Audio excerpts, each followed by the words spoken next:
So welcome everybody. Thank you all for joining us here today. My name is Rabbi Gabi Kaufman. I'm Rabbi of the Ark Center, and I am extremely excited to be presenting together with the JCCV and our presenter, Sharona Blum, Self-Care in Challenging Times, How to Be Kind to Yourself During this Pandemic of COVID-19. Now, I'm very excited to introduce our presenter today, Sharona, who is a great friend of mine. I have a social working background, and so does Sharona, funnily enough. She has been a social worker for the past 30 years, and she's currently the social worker for the southern region of Bolton Clark, which was formerly the RDNS, the Royal District Nursing Service. She is also, on top of that, because she's not busy enough, a social worker for Ramsay Health at Masada Hospital, and has worked at Epworth, Richmond for many years, as well as our very own Jewish care. And on the side, because she just has that much time, she's a guide at the Holocaust Center and a mother, a mother for beautiful children. She's incredibly involved in our own Jewish community as well as outside our community. And I am just ecstatic to be here with everybody today. It is indeed turbulent and challenging times. And one of the most important things for each and every one of us is managing our self-help. As a rabbi in a community, I'm constantly speaking to people. And the first thing a few weeks ago now what was bothering people was the economical impact to their lives, which was absolutely disastrous. People were being let off, people's superannuations were shrinking, and it was incredibly stressful as well around the time of Pesach. And I did a lot of pastoral care and a lot of counseling for people within the community. Now what I'm seeing that it's even worse because of the economical impact, but now with the isolation, that there's only a certain amount of routes around your street you can walk. Going to Coles isn't exactly an excursion anymore. And even though restrictions are lifting, they're not lifting fast enough. So it's taking a huge psychological impact on each and every one of us, including our families. And what's funny is, as a rabbi, I constantly look for things that I can find within our book, with the people of the book, within the Torah. And I'll go back to the story of creation just very quickly. And when God created the world, every single day he said, whether it was the birds, the trees, the seas, the sun, star, moon, what did he say? He said, Tov. That it was good. He created the birds and the trees, Tov. Created the sun, moon, sun, he said Tov. Tov in Hebrew means good. When he created human beings, when he created man, Adam, he said, it's Tov me'od. It is very good. But then the Torah takes a bit of a turn and it says, Lo tov yeh adam levado, that it's not good for man to be alone. And he took from Adam, from his thigh, and he created Eve. Why? The first real negative thing that we see in the Torah was what? That it's not good for man to be alone. We are social creatures. We're used to being together with people. And now, in this isolation, it's tough for each and every one of us. So I'm really looking forward to this slideshow, to Sharona helping us, how we can improve our self-care, even with the exercise and even, within our own families, just taking care of ourselves. Because we see from the Torah, it's not good for man to be alone. Thank you so much, Sharona, and the floor is yours. Okay, thank you, Gabi, for that lovely introduction. Although it was all lies, I'll take it. Thank you, and thanks for JCCV for inviting me to give this talk. Okay, so Gabi gave a very good introduction as to what I'm talking about today. So I've just got some things about self-care, and maybe in your own mind, think about what self-care means to you. So it could be taking care of your mind and your thoughts, taking care of your physical health and body, increasing your own well-being through self-care behaviours, spiritual health, which is another topic for next week, and taking care of your emotions. Okay, I really like this quote because I think it sums up the whole idea of self-care. An empty lantern provides no light. Self-care is a fuel that allows your light to shine brightly. So if you don't take care of yourself, you're not able to give to others. So a lot of what COVID-19 is bringing up, you know, with my clients and other people, friends, family, is anxiety. So feelings of anxiety are common during the uncertainty of, you know, coronavirus, COVID-19. So during this talk, I hope to provide you with some tools and resources that can help you deal with this stress and can be easily accessed by anyone. Okay. So when we think of self-care, it's a shame it's not interactive because I would have liked the audience to give me some ideas of what they consider self-care. I must say, Sharona, that we will leave it open to questions at the end. And please, if anyone would like to write it down or do something anonymously, they can do so in the chat bar. Okay, great. Thank you. So basically, in my mind, self-care refers to the activities and practices that we choose to do on a regular basis during COVID, to enhance our health and well-being. So it helps us, self-care helps us to prevent stress and anxiety, putting activities into our lives, incorporating them, things that make us feel good, socialising, which now has been very restricted by the social isolation we've all been experiencing, but even things like going for a walk, doing things like yoga, exercise, so you can rejuvenate both your mind and your body.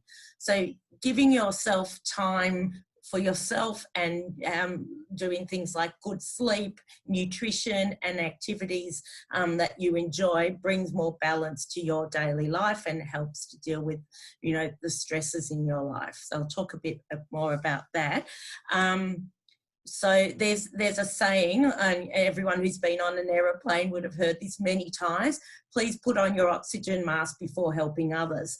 So it's an important rule on aeroplanes, but it's also a useful phrase to remind us about the importance of self-care. If you don't look after yourself first, you won't be able to help others or help yourself and others, which is very important. So, and when life is busy or when things are happening like COVID-19, when life's not, you know, you're not in the routine that you usually are, people think that taking time for themselves is indulgent. But I think now, especially during this time, looking after your own well-being will help you get through this challenging time. Okay, so I'm talking a little bit about how to create your own self-care plan. So, I mean, I think you'll be able to get a copy of this, or, you know, we can distribute this if people want this in writing, but things like evaluating your coping skills. So that's the first point. You look at your own habits, and that will be a way of determining a plan that will suit your lifestyle. So think about how you deal with life's demands, you know, work, children, elderly parents, for example. Lots of different things impact on our lives. So it's important to identify when you need to take a break, and that's what many of us can't do. We'll often take the phone call. We often won't make ourselves a cup of tea or coffee when we need it. So that's really important to, you know, realise what you need at that particular time, and if it's possible, then you do it. When faced with challenges, we can either use positive or negative coping strategies. So on this next slide, I'll give you some examples of what positive and negative, and you can think which you usually employ for yourself. So sometimes we'll do a mixture of both, but for positive ones, for example, deep breathing, listening to music, exercising, meditation, reading, connecting with others, engaging in a hobby. Religion is also very important to some people. They might find, you know, going to synagogue or praying is a very positive thing for them. Some negative behaviours can be things like yelling, smoking. I'm not sure. So if some people still choose to do that, I'm not going to judge. Pacing, skipping meals, alcohol to excess, withdrawing from your friends, and biting fingernails, which I am doing at the moment. I'm not a very good example. But it's important to be honest when evaluating your behaviours. So if you find it hard to cope with a situation, or you're feeling angry or snappy or anxious, you can do some breathing exercises, which I will talk about a bit later in this presentation. And it may be a good time to reevaluate your coping skills. You take a, oh, sorry. So, sorry, I've just lost my place here. So take a moment to consider what you value and need in your life, and think if they're applicable during this difficult time. It may not seem like the right time to be planning, but you know, if you have a plan in place, it may reap the benefits for the future. And self-care extends beyond the physical. It could also include your psychological, emotional, spiritual, social, and financial well-being. All right. So, sorry. Okay. So the step 3 would be to reflect, examine, and replace. So reflect on what your existing coping strategies are, what you have identified, what's working for you and what isn't. Keep the helpful tools, the things that are helpful to you, and try and put aside anything that's not. Think about the barriers to maintaining self-care. So, for example, if you're used to going out and having a coffee with a friend in a cafe, it's a bit difficult now, but maybe you could set up a walk with a friend and get a takeaway coffee or something like that. So you can modify things according to the circumstances. Examine how you can address these barriers and start taking steps towards incorporating new strategies for, you know, that will be able to assist with your health and well-being. And you can also replace the negative with some positive. So if you find yourself using negative strategies, find ones that you feel would be more positive for you. So that's a really important part of your self-care. So, for example, things like, you know, I'm incorporating a lot more, you know, meditation and exercise and things into my life rather than focusing on the really stressful parts. So that's just a small example for me. But once you've determined your personal needs and strategies, you can write them down. It can be a simple plan or a detailed plan. And the next few slides are actually giving an example of a plan. You may choose to keep a plan on your desk, or you can carry a simple version with you or on your phone, or, you know, just on a small piece of paper that you put in your wallet or purse. And you can look at it regularly and refine it as the situation with COVID-19 develops. All right, so these are just some of the looking back to what I've just spoken about, identifying your needs. For example, you know, physical, you know, to do with nutrition and good sleep habits and regular exercise, things like that. So you can think about what you do currently. And for example, you can look at trying some, you know, maybe if you're interested in something like Pilates or yoga, there are lots of online forums now, and maybe when things start to get back to normal, you might be able to do them face to face.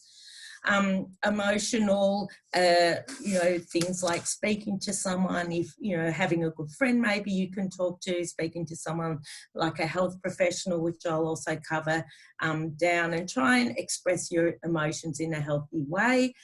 Spiritual could include, you know, self-reflection, spending time in nature. Now that we're able to get out a bit more, maybe going for a walk in the park or on the beach.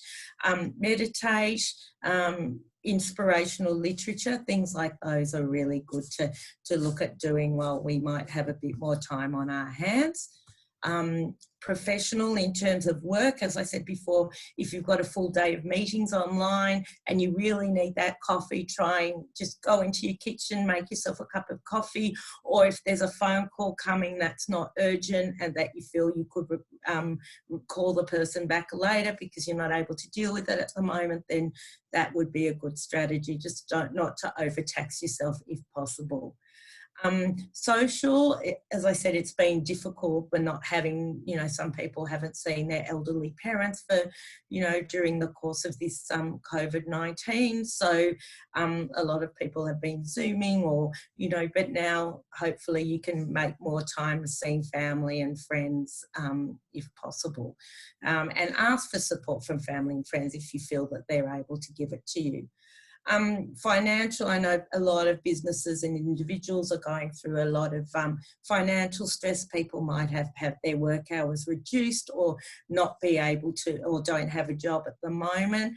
I mean, things like speaking to your accountant or a financial counsellor or the banks or something like that would also be useful if you feel they may be able to help you.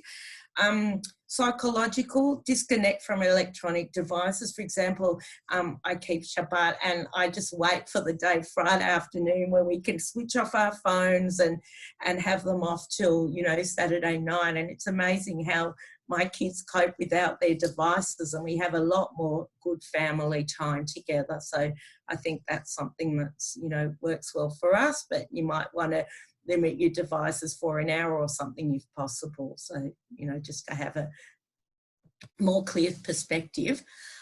Emergency self-care, so things like now when we're faced with a health crisis, basically, we need to look at our plan and maybe modify them. So things like relaxation and staying calm, what activities help you to relax? So as I mentioned, the deep breathing or the walking, and what make you more, which are unhelpful behaviours such as, yelling, swearing, drinking, just for an example. Self-talk I find sometimes really helpful, especially before this talk when I thought, oh no, I'm not going to do so great, but I had a good talk to myself and hopefully I'm doing okay. Harmful self-talk, when you think, oh no, I can't handle this situation, but human beings are very resilient, and you'd be surprised with what people go through and come out amazingly through the other end. I mean, everyone's had their trials and tribulations, and hopefully people, get through them a stronger person. Social supports, which family or friends can you reach out to for help and support, and who are the people that you need to avoid who might put more, burden on you because they need a lot more assistance. Mood, which activities boost your mood? Music, for example, just looking outside at the sunshine where there is some now, and things that you should avoid if you find that they're not helpful to lift your mood. And this is just what you can do for yourself. Very simple self-care plan, divided up into your body, your mind, your spirit, your emotions, and your relationships, and write down what is working for you and what you need to address. So another thing you can do if you don't have a lot of time is just talk about the top coping strategies that you've used in the past that are helpful, and things to avoid. So if there are any questions further, at the end of the presentation, I'm happy to answer them. There's an approach called settles. So in addition to self-care planning, you can find an approach called settles, and I'll go through it. So that helps to settle the mind. So S is to stay focused on the here and now, and if you're thinking too far ahead into the future, it can be very overwhelming. So we can try and look at taking one step at a time, which sometimes is difficult for people, including myself. Engage, stay connected and to family and friends and support work networks. Gabby, I've just moved the camera. Is that you can still see me? Yeah. So, okay, great. Thoughts are thoughts, so not necessarily facts. So be alert to your negative self-thinking, your negative thoughts, and try not to give them any power. Treat people with kindness, support others through this time of uncertainty, and hopefully, other people will do the same towards yourself. I remember at the beginning of COVID-19, we were watching the media all the time, and it was really stressful. So limiting information and time on unhelpful media can be helpful. Constant exposure to anxiety-provoking stories drives panic and uncertainty. Exercise, again, that's very important for me. So good physical health is critical for a healthy mind, good sleep, eating well, and working out. And if you need to seek help, that's really important as well. So I can, at the end of this presentation, I've listed some places where you can go to seek help. All right. So now I'm just going to, I touched on anxiety at the beginning of the presentation, so I'm just going to talk a bit more about that. So even if we're not typically an anxious person, it's common to feel some anxiety during periods of change or uncertainty, such as now. And there are a few practical ways that we can help keep feelings of anxiety at bay. And that's just, I think this is a really nice slide about things that we can do: slow down, keep calm, be positive, take it easy, unplug. That's what I said, social media maybe for an hour or so. Enjoy life, try, have fun, breathe, relax, go outside, smile and meditate if that's something that you're interested in. All right, so the ways of managing anxiety include channel your anxiety into action. There might be a project that you've wanted to work on and haven't had time, or take up a new hobby. Like there's things like mosaic online, or learn to knit, or whatever that you're interested in, that this might be a good time to do it. Get informed, plan and prepare. So just, keeping abreast of what's on the media, but not to excess. Follow practical advices from trusted sources. So we're all looking at what Daniel Andrews announces will be the next step in, coming out of isolation and lockdown, and make a plan for what you need to do to look after yourself and your family over the next few weeks. As I said, limit unhelpful media and misinformation. But if watching too much TV and listening to the radio makes you more anxious, and limit this.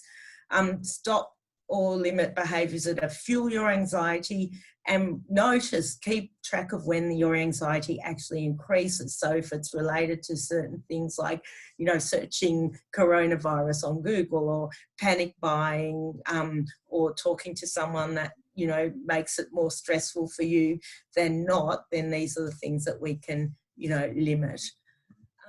Be aware of negative thoughts. Notice when you're worrying, try and step back. Stay connected to supportive people in your life. Try new ways of connecting that you haven't before. So maybe Zoom, this might be, I know for my mum, for example, this is the first time she's been on Zoom, so this might be a good, way for future to log into other Zoom meetings and get some information about different topics. Try to focus on the here and now. Try and live for the moment, one day at a time, and looking after your body again. That is very important. Okay, helping other people and practice mindfulness. Okay, so I'm sure most of you have heard about mindfulness, and it's basically paying attention to the present moment with openness, curiosity, and without judgment. So especially at a time like this, it can be invaluable. It will help us navigate our thoughts and emotions more skillfully, and possibly help us make better decisions and respond better to different situations. It keeps us grounded. Mindfulness keeps us in the here and now and helps us notice how we're feeling.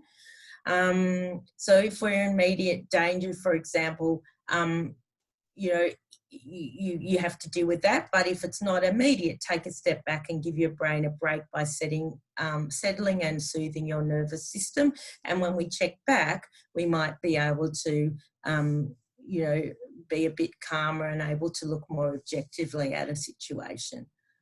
All right, so there are many benefits of mindfulness: reduce worry, anxiety and distress, enjoy more energy, create a sense of calm, learn how to relax and regulate emotions, enhance awareness and creativity, improve concentration and increase productivity, develop a sense of empathy and connectedness, and enjoy better health and sleep. All right, so I'm not sure if people are into breathing exercises. This is just a really simple one that I often employ before a stressful event. Probably the more simple one is 3-1-4 rhythms. So if you breathe, you take 3 breaths, then you hold your breath for 1 count and breathe out for 4. And it just helps to get your breathing and just helps you focus on the here and now. So you notice your breathing as you slowly breathe in and out. You can imagine You have a balloon in your belly, and notice the sensation in your belly as the balloon inflates on the inhale and deflates on the exhale. For example, if you're not, if you need some help and if you're not coping, you can seek professional advice, either a counsellor. I mean, one of the main things that is helpful is speaking to your GP. People are eligible for a mental health treatment plan, which allows you to access up to 10 Medicare rebatable sessions per calendar year with a mental health professional, such as a psychologist or a counsellor. I know now a lot of counsellors aren't doing face-to-face consultations, but this may be able to be done online or by telehealth. And if you're also feeling, so that's to get in touch with a mental health practitioner, but I think your GP is a good port of call, and also the resources that I'm going to show you in a minute are also good places to get in touch with. I really like this quote because I think it sums up where we are at the moment. Be strong enough to stand alone, smart enough to know when you need help, and brave enough to ask for it. So a lot of people aren't used to asking for help, and I think now there's a lot of help available during this particular time. So I think, if you can, it's a good idea to ask for help if you need it. These are some resources. So as everyone knows, if there's an urgent emergency, then calling 000 would be the first port of call. But if it's not an emergency situation and you need help, you can call one of the crisis hotlines. Most of them, a few of them are 24 hours. So there's Lifeline, Beyond Blue, which deals with depression and anxiety. Carers Australia, I think a lot of people are carers for people, and it does take a lot of toll on them, and they feel like they can't ask for help. But Carers Australia is a really good resource, and you can get on their email and give them a call as well. And then there's a Black Dog Institute, which also deals with depression and anxiety. I'm doing quicker than I thought, but I'll add a few things later on. But I think this quote, I think, oops, I've just lost it. I'll go back. This quote is a really good way of summing up things. So self-care. Self-care means giving the world the best of you instead of what's left of you. So by looking after yourself and employing some of the strategies that I've mentioned, I think you'll have a lot more energy to, take on the world in a sense and deal with what's going on. So there's some other useful things that we can look at. There's something called 4-3-2-1. So it's things like looking at nature and name 4 things that you can smell, or 3 things that you can see, or 2 things that you can touch, and 1 good thing about yourself. So these are just strategies that, if you're outside and negative thoughts start coming to you, you can just, focus on what's positive, focus on what's good with nature. The sun's shining, the grass is green. It's just something that might bring you back to, down to earth again, and, help you cope more with the anxiety. So I've gone through it quicker than I thought I would. So, Gabby, it's over to you, and maybe if there are any questions that have come up, we can go through them. No. That's why I'm doing all my counselling at the moment is on the phone, but I'm asking. They've said to me that they can't give me the okay. Yes. Sorry? Well, I mean, I'm not an official carer, but you could say that I'm the only.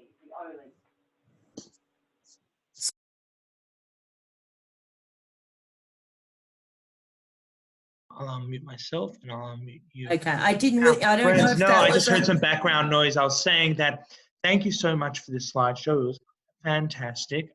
As human beings, as I mentioned earlier, we're constantly looking for connections. And when we reach out to one another, we're not just, helping ourselves, but we're helping that person. And by us making that connection, we're actually helping ourselves as well as that other person. So even though one of us might be dealing with something, whether it's anxiety and loneliness or loneliness, which I've come across now a lot, that people are just lonely. And loneliness can come in a whole different, many different ways. We could be sitting in a room full of people, our loved ones, even our spouses, and we can feel lonely. But there's also people that, because we're not socializing like we used to, they're literally lonely. Science, actually, I recently saw a study that's scientifically, loneliness can kill you. It's just as bad as smoking 15 cigarettes a day. And, with everything going on, we're dealing with loneliness. So if you are going through something, making that connection or just reaching out to somebody. And what's amazing is, because I've been doing these readings and also speaking to people, is that the playing field is the same for each and every one of us. So some of us might have had different psychological issues and so on before COVID-19, but now, if you didn't have something like that now, you might be dealing with it at the same time. So we can sort of relate to each other in a bit of a deeper way than we used to. Not to say in any way that everybody's issues are the same, and that different people obviously have different anxieties and different problems to deal with. But at the same time, we're all in it together, and we're all suffering. No one has been untouched by it. And by making a connection and reaching out, you might think that you're helping just yourself, but my friends and everybody here, Sharona, we're helping ourselves and the person that we're reaching out to. So, and it's a little bit like today that, there's 15 of us over here. We don't know each other, but we've reached out. And please unmute yourself, ask yourself, and ask a question, because as I mentioned earlier, lo tov yeh adam levado, it's not good for a person to be alone. We might be feeling alone, but please ask a question, make a connection here today with myself or Sharona, and let's try and help each other get through this. And that's what I was suggesting, where it says we are all in this together, and that's that's a really good way to put it. So I'm open to take any questions from anyone, or you can disagree with anything I said, whatever you want to cover today. Has there anything come in, Gubby? Any questions so far? No, not yet from the chat. But if someone would like to unmute themselves and ask a question, that's fine. Or else I've got more to say, but I'd love to hear from some of the participants today.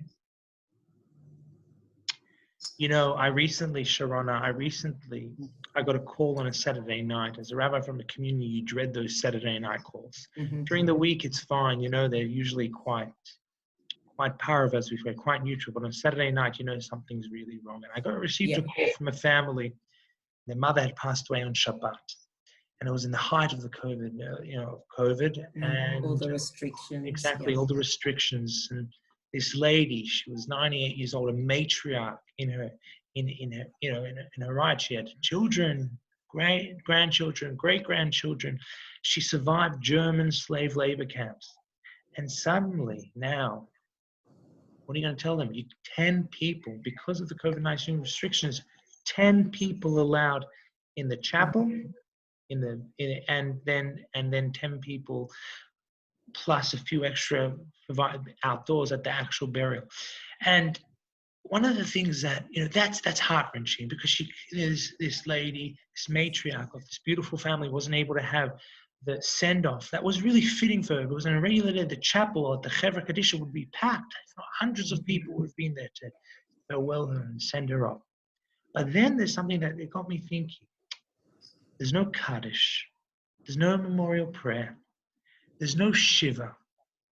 There's no grieving process. No grieving. So if you think about it, the rabbis in Judaism, this has evolved over thousands of years. We see the grieving processes of the Jewish people. That week long of Shiva goes back to biblical times. Why? Joseph mourned for his father. This is in Genesis. Joseph mourned for his father for 7 days. That's where we took on the practice of Shiva, which literally means 7. And that Shiva, going to someone's house, giving them a hug or a handshake, a kiss, that physical contact, and saying, we might not have spoken on the phone for the past few months, but I'm here. I'm here to support you. What can I do for you? Over that week and that minion where we say those resounding amens together in the house, and we look at the mourner in the eye and we say, Hamakom Yenachem, we give them that blessing of goodwill, and we hope that you're okay, of comfort through their grief. Nothing, not even a shloshim. We can't even mark the 30 days is when we get together as family. And I've seen that besides for our day-to-day life, the upheaval of it, Jewish tradition, which has been in place for thousands of years, it's just gone out the window. Nothing, people have risen up, and there's been, strife and turbulence within the Jewish people and the Jewish culture, but nothing like this, which is, and so we're at home, we're sitting on our couches, and we're binging Netflix. Some of us, if we can, or just downloaded Stan. They say that at Amazon, there's a great new Holocaust fictional TV show that someone was telling me to watch. But there are people that are grieving, that are unable to see their friends and family. Now, it's really nice that you do a FaceTime, or we do a Zoom, or we do something like that, and there is Zoom shivers and things like that.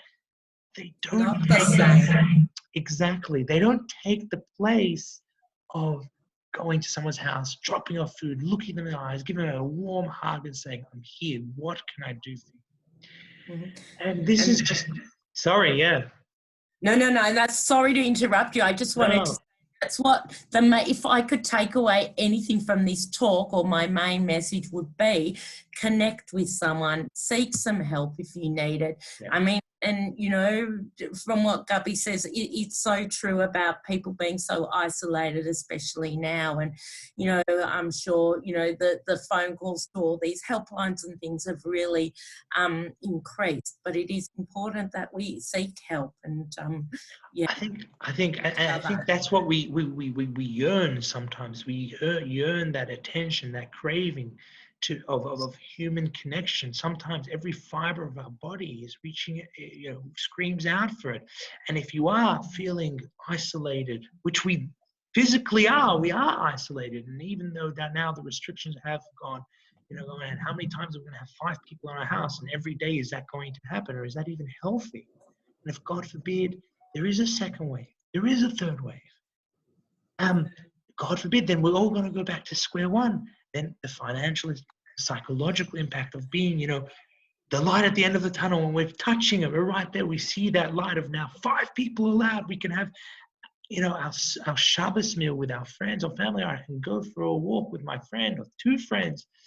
But we have to put in place these coping mechanisms, especially during this time, and that's what's going to help you. And that's why, Sharona, incredible what you just put together for each and every one of us. Sorry, it was shorter than I thought, but at least no, not at all. I will continue. I think message. It's just, listen, people are still with us, and I think it's just important, just having this conversation and just talking it out of what exactly is going on. Self-care. It's so important.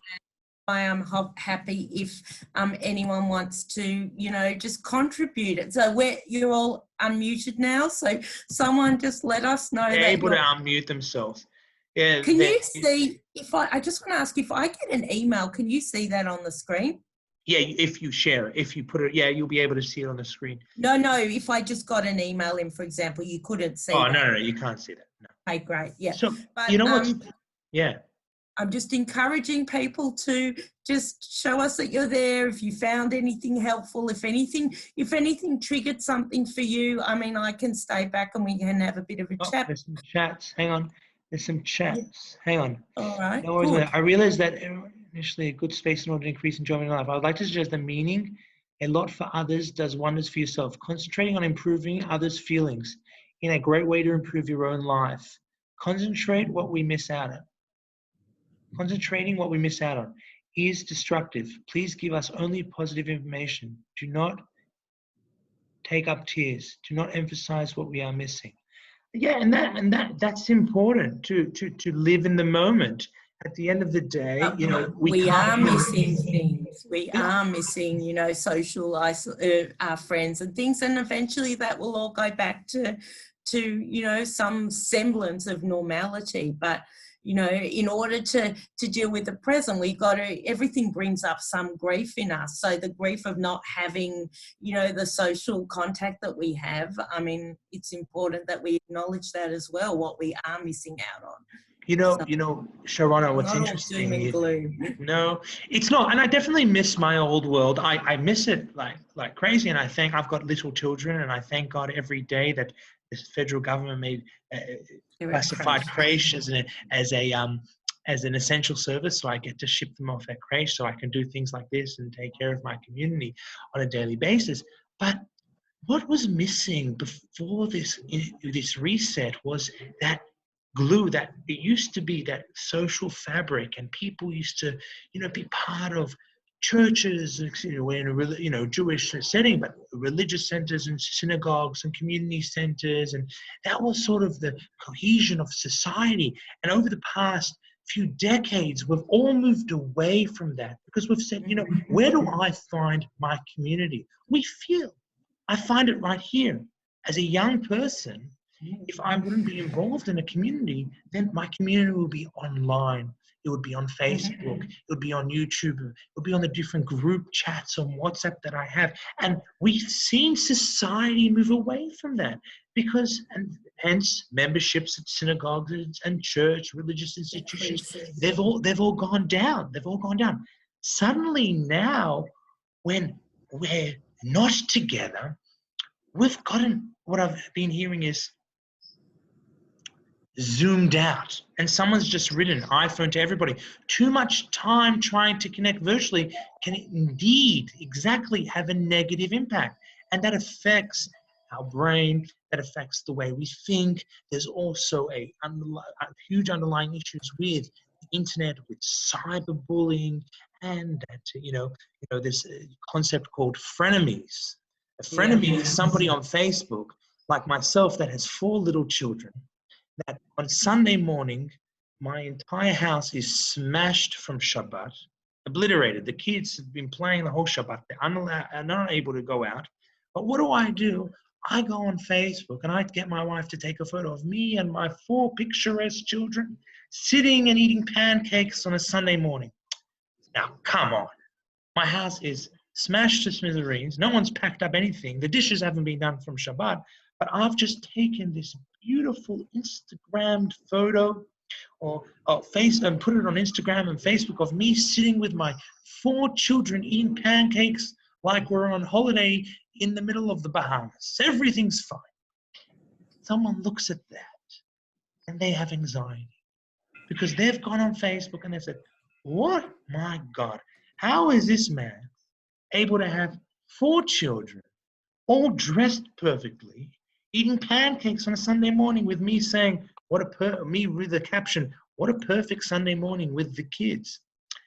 Just a snapshot of your life. Exactly. And this is a fake, the most fake thing I could have done. And I don't do this at all. But then suddenly these people cause me anxiety. They can cause anxiety to you, saying, well, I don't have that life. How do they have that life? And so on. So there's negative impacts of being online, of being on Zoom, and just being in a virtual world. It has incredible negative impacts on your mind, your eyesight, psychologically, and so on. Sharona, please. No, I was just saying that for some people now during this current climate, it's their only way of connecting and you know, it's not face to face and we don't get the physical contact we crave, at least it's some way of connecting with the outside world. And and that's true. So I guess what it comes down to, or what as humans we have sometimes a hard time with, is balance. How are we able to balance the different things in our life? How am I able to balance being stuck at home all day and then walking around my block and not being too confined or feeling claustrophobic and suffering from anxiety from not having a job and not yet my Centrelink payments or my superannuation diminishing, and then on top of that, the isolation, then going onto social media and then looking at a photo from a friend and then feeling a little bad about myself, that onset of anxiety. And we're bad. We're not as human beings. It's not easy to find a certain balance, and that in our life, which is why, Sharona, your slideshow with those mechanisms and just saying enough's enough. Take a step back, do some breathing. If you're not prepared to answer the phone, don't answer the phone. And that it's self-preservation behaviour. You'll do everything you need to do, but at the time that's right for you. And that's Correct. we're all very hard on ourselves sometimes, and we want to please everyone. We want to get our work done effectively and have family time and things, but it does take us a toll on our own well-being. That's why it's important to kind of self-care, nurture yourself as well, and because then, as I said, you can't give to others if you don't have anything to give. So it's just, I think, maybe finding some sort of a system in your life that works, whether it's not being around in pajamas all day, or even on the opposite, if you enjoy being around pajamas, if that's not bothering you, that you're unemployed or that that you're not going into work and that you're happy, just being comfortable. So if you want to, some people I found feel good by getting, I spoke to a congregant the other day and he said, listen, my wage has been cut back by 30%, but I get dressed for work every day. And it's whatever works for you. It works for him. I've spoken to somebody else and they've said, Rabbi, I love it. I'm sitting in my pajamas all day and I'm doing whatever work I can do. So it's just about finding those little niches and just being comfortable with the situation, trying as best to be as comfortable with the situation that you find yourself in. And again, finding a balance in your life as well. Balance is very important. There's we could be juggling 100 balls in the air, but we need to be able to give time to ourselves. And if you take too much on, we don't do things effectively, I think. Correct. Yeah, 100%. What I've found is also during this time, Sharona, and tell me if you've seen something similar, is that people are going above and beyond. And then when helping others, so to assist with people want to help. They want to sort of, what can I do, Rabbi? Can I go deliver some food to people? And can I sponsor something? Where is the angle that I can help? And people that have the capacity, they want to get more involved, which is, that's real tzedakah. Tzedakah doesn't just mean writing a check for an institution or an organization. Giving of yourself. You're sacrificing yourself. And that's when it goes back to my original thought of Adam and Eve, that God said it's not good for people to be alone. Adam sacrificed something. What did he sacrifice, Sharona? He sacrificed his limb, his thigh. His thigh, and he created Eve. He made a sacrifice. And the Hebrew word, listen to this, the Hebrew word for Sharona. Korban, I've learned something. Look at that. Of course. You have children that are Talmud, children that are incredible Torah scholars. Sharona asked me not to talk too much about her, so I'm not going to talk about her. But she has children, her boys and girls. No, it's not about me. It's not about you, exactly. You just talk about the topic. The topic. Thank you.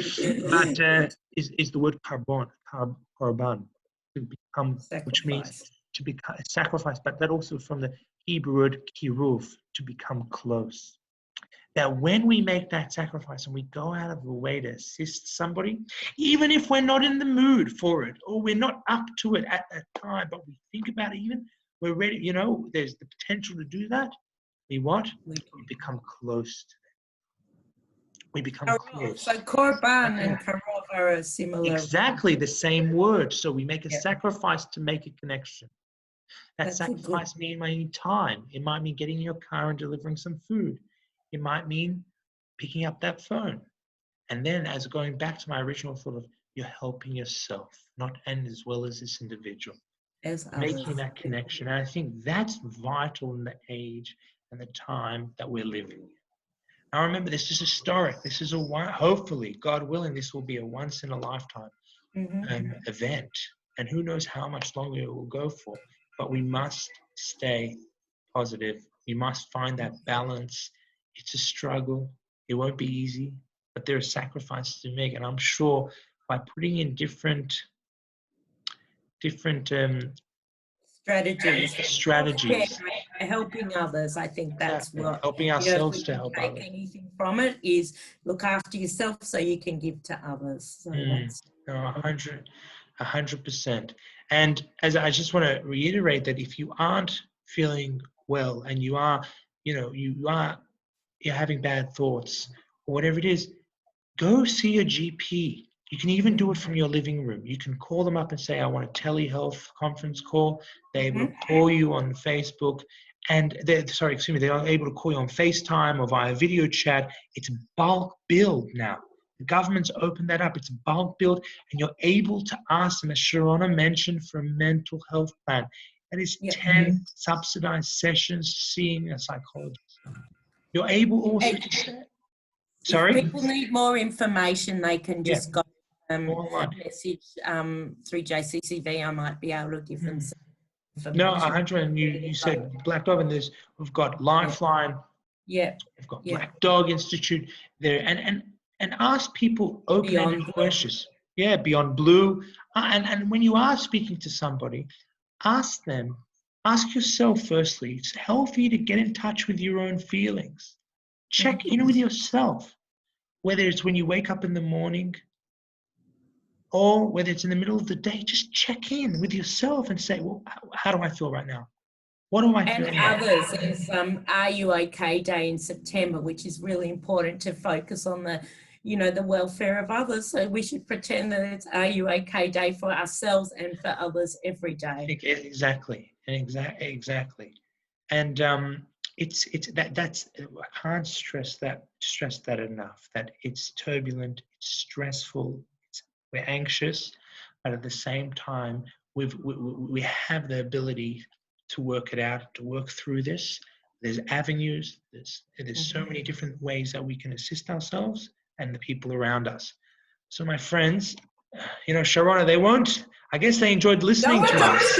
I don't know. I guess they're really enjoying our little conversation, our side. We still got people up here. Yeah, we've got plenty of it. We've got plenty of people just listening to us.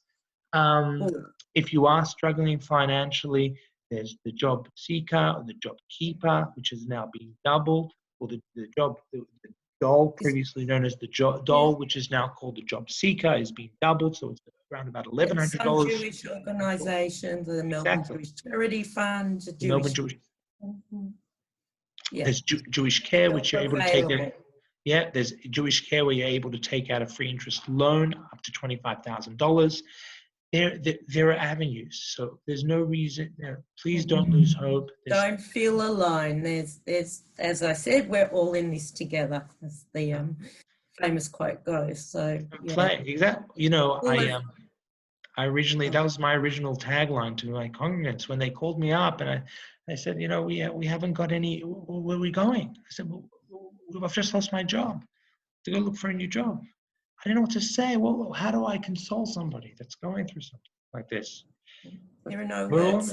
We're all going through the same thing. So if that is a little bit of solace to somebody to know that you're not the only one.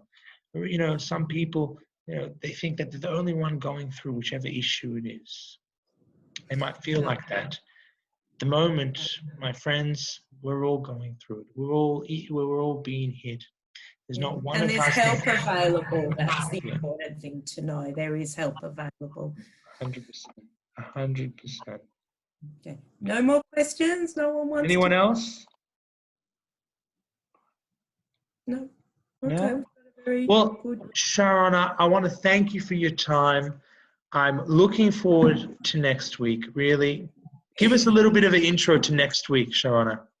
I'm talking a bit about spiritual care. So just as the body needs some nourishment, so does the soul. So if anyone has any specific questions or areas they want me to cover next week, maybe just email the message or email JCCV. I think there's an email address there where you had to RSVP to, I think Anat, and just let me know what your particular interests are, and I'll try and cover those next week. So thank you, and hopefully you'll all attend. Thank you both so much. Oh, who's that? Who's that? There's someone here.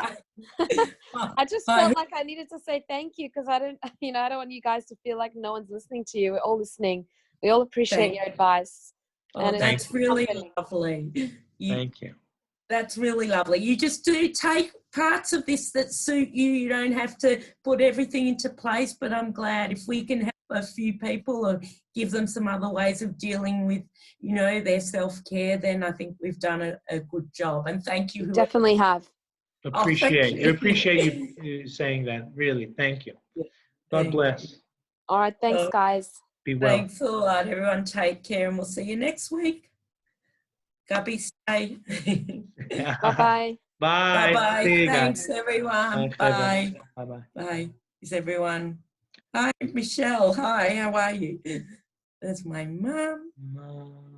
Yeah, I'm going They're to all stop. logging off? They are. Pause recording. I want to stop the recording now. Yeah, no, hi. Hi, Sorry. Michelle. I just wanted to know, I just caught the tail end because I was busy before, but is there a way of seeing the slideshow? Yeah. It's going to be on, Anat said that they're going to put